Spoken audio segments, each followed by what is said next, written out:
Se, miksi olet viihtynyt näin kauan Proventialla, on varmaan, koska meillä on yhteinen tarina tehtävänä.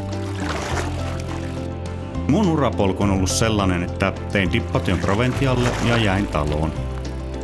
Aloitin applikaatioinsinöörinä ja siitä pikkuhiljaa ojuttelin eri tehtäviin. Titteli on muuttunut sitä mukaan, kun osaamista ja vastuualueita on tullut lisää. Vapaa-ajalla käy luonnossa liikkumassa. Se on hyvää vastapainoa työlle. Tuulettuu ajatukset ja pysyy fyysisesti kunnossa. Siksi työnantajakin arvostaa työntekijöiden harrastuksia ja tukee niitä. Aina valitse ennemmin olla raittiissa puhtaassa ilmassa kuin ruudulla. Muksen kanssakin mennään mieluummin kartanolle. Sitä puhdasta ilmaahan me Proventialla tehdään.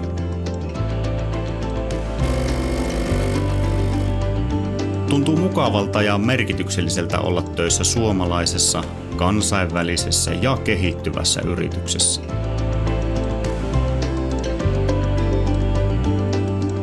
Että jos yhteiskunnasta, taloudesta ja viennistä puhutaan, niin meidänlaiset toimijat on just niitä, jotka hakee euronsa maailmalta.